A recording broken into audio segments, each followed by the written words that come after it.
విద్యుత్పై చర్చ సందర్భంగా బీఆర్ఎస్ ఎమ్మెల్యే మాజీ మంత్రి జగదీష్ రెడ్డిపై మంత్రి వెంకటరెడ్డి వ్యక్తిగత ఆరోపణలకు దిగారు. సభను తప్పుదోవ పట్టించేందుకు జగదీష్ రెడ్డిపై నేరారోపణలు చేశారు. ఇవన్నీ నిరూపిస్తే తాను ఎమ్మెల్యే పదవికి రాజీనామా చేసి రాజకీయాల నుంచి తప్పుకుంటానని ఎమ్మెల్యే జగదీష్ రెడ్డి సవాల్ విసిరారు.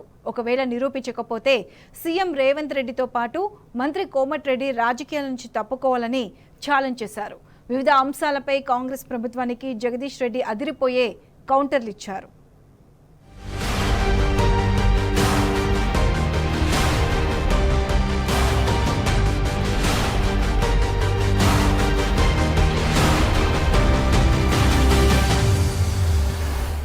కమిషన్ల కక్కుర్తిపడి ఇండియా బుల్ నుంచి 1000 కోట్లు మెక్కి కాలం జల్లిన సబ్ క్రిటికల్ టెక్నాలజీని బిహెచ్ఎల్ నుంచి మేము కొనుగోలు చేస్తామని వీళ్ళు వెళ్ళి ఒప్పందాలు చేసుకున్నాక వీళ్ళు పేమెంట్లు బిహెచ్ఎల్ చేస్తే బిహెచ్ఎల్ ఇండియా బుల్స్ గుజరాత్ కంపెనీకి పైసలు వాపసు ఇచ్చింది అధ్యక్ష. అంటే ఇండియా బుల్స్కు వీళ్ళకు మధ్యలో జరిగిన ఒప్పందం, జరిగిన అవినీతి లావాదేవీలు, చీకటి వ్యాపారాలు, దాంట్లో భాగంగానే ఇండియా బుల్స్ కంపెనీని బెయిల్ అవుట్ చేయడానికి వీళ్ళు బిహెచ్ఎల్ దగ్గరకు పోయి కాలం జల్లిన టెక్నాలజీని నామినేషన్ బేసిస్ మీద బిహెచ్ఎల్కి ఇచ్చి తెచ్చిండ్రు అధ్యక్ష.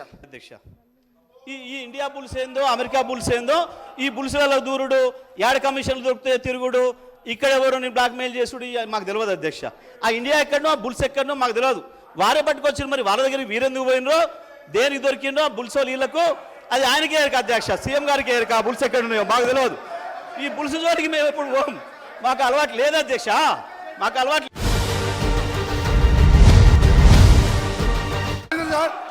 ఈయన చరిత్ర సార్, ఈయన గ్రామానికి చెందిన మదన్ మోహన్ రెడ్డి అని మాజీ సమితి ప్రెసిడెంట్ హత్య కేసులో A2 అధ్యక్ష, అలాగే A2 అధ్యక్ష ఆ మర్డర్ కేసులో ఇంకో భుక్షమనే వ్యక్తి హత్య కేసులో ఈయన వీళ్ళ నాయన A6 A7, ఆ తర్వాత రామిరెడ్డి హత్య కేసులో A3గా ఉండి తడిపారు చేసిన మా జిల్లాకి వెళ్ళి 1 సంవత్సరం పాటు బహిష్కరించాడు. అందుకనే జగదీష్ రెడ్డి గారు, మీరు మీ చరిత్ర చెప్పాలంటే మీరు ఒక చరిత్ర కాదు, ఆయన అంటే ఉద్యమాలు చేశాడు. సార్ ఒక నిమిషం, మాట్లాడిన ప్రతి అక్షరం రికార్డ్ నుంచి తీసేయాలి మీరు దయచేసి. లేదు నేను కట్టుబడినా సార్, ఒక్కటే నిమిషం నేను చెప్తున్నా. లేదు, నేను ఛాలెంజ్ చేస్తా ఉన్నా. ఆయన చెప్పిన దాంట్లో ఆయన నన్ను గురించి ఏదైతే వ్యక్తిగతంగా మాట్లాడిండో, ఏదో తడిపారు చేసినని, ఏదో లెక్కర్ కేసులో ఉన్నాని, అందులో ఒక్కటి రికార్డు చూపించినా నేను ఇదే సభలో ముక్కు నేలకు రాసి రాజీనామా చేసిపోతా, రాజకీయాలకు రాను. ఆయన ముఖ్యమంత్రి ఇద్దరు చేయాలి, ముక్కు నేలకు రాయాలి, రాజీనామా చేయాలి ఇద్దరు. ఒకటి నిరూపించకపోయినా నేను దానికి సిద్ధంగా ఉన్నా. మరొకసారి చెప్తున్నా, ఆయన మాట్లాడిన దాంట్లో ఒక్క దాంట్లోనైనా నిరూపించకపోతే ఆయన ముఖ్యమంత్రి, ఆయన ఇద్దరు ముక్కు నేలకు రాసి రాజీనామా చేసిపోవాలి రాజకీయాల నుంచి. నేను అడిగున్నా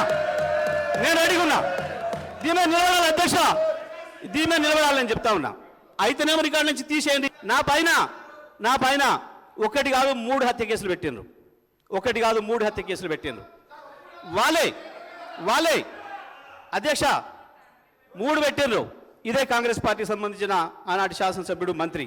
అయినా మూడిట్లో కోర్టు నిర్దోషిగా తేల్చింది.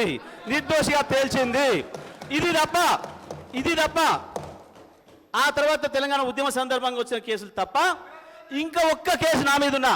ఆయన పెట్రోల్ బంక్ అన్నాడు, మిర్యాలగూడ అన్నాడు. ఈ రెండింటి విషయంలో హౌస్ కమిటీని వేయండి. నేను ఆయన ముఖ్యమంత్రి చేసే ఆరోపణలు కానీ ఈయన ఆరోపణల మీద నేను నిలబడి ఉన్నా. ఇప్పటి కూడా చెప్తున్నా, వాళ్ళు ఈయన చెప్పిన రెండిట్లో ఒక్కటి లేకపోయినా నేను ఇక్కడ ఉన్నా, ఒక్కటి నిరూపితమైన ఇక్కడి నుంచి అక్కడికి మీ టేబుల్ కనుక ముక్కు నేలకు రేసి రాజీనామా చేస్తే వాళ్ళిద్దరు కూడా పనిచేయాలి. ముఖ్యమంత్రి అండ్ కోమటిరెడ్డి వెంకరెడ్డి ఇద్దరు కూడా పనిచేయాలి. హౌస్ కమిటీ వేయండి ప్లీజ్.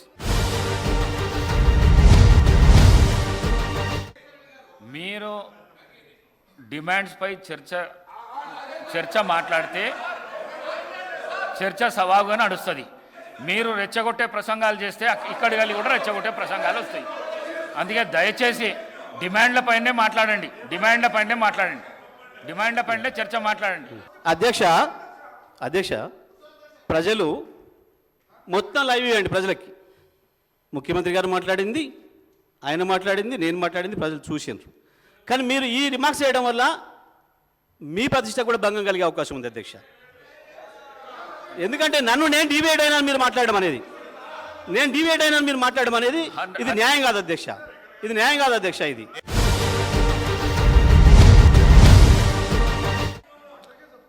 దయచేసి జగదీశ్వర్ రెడ్డి గారు ప్రసంగాలు వద్దు, సబ్జెక్టు మాట్లాడండి ప్లీజ్. సార్ డిబేట్ కాకండి.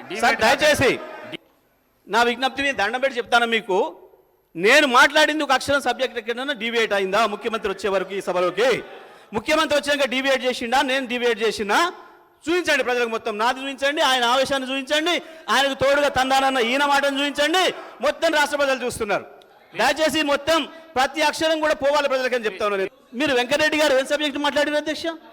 ఏ సబ్జెక్ట్ మాట్లాడండి వెంకటరెడ్డి గారు? చూసారు కదా ప్రజలు. మరి మీరు తమరు కూడా చెప్పాలి కదా. వాళ్ళని ఇష్టం వచ్చినట్టు తిట్టడానికి వాళ్ళ చేతికి ఏమో గొడ్డలు ఇచ్చి మమ్మల్ని నరకమంటారు, మమ్మల్ని మాత్రం బేడీలు వేసేసి మేము చెప్పిందే మాట్లాడమంటే ఇదేం న్యాయం అయితే అధ్యక్ష? ప్రజలు చూస్తున్నారు. దయచేసి మరి సభ హుందాతనాన్ని కూడా కాపాడుకోవాల్సిన అధ్యక్ష బాధ్యత ఉంది అధ్యక్ష మనందరికీ.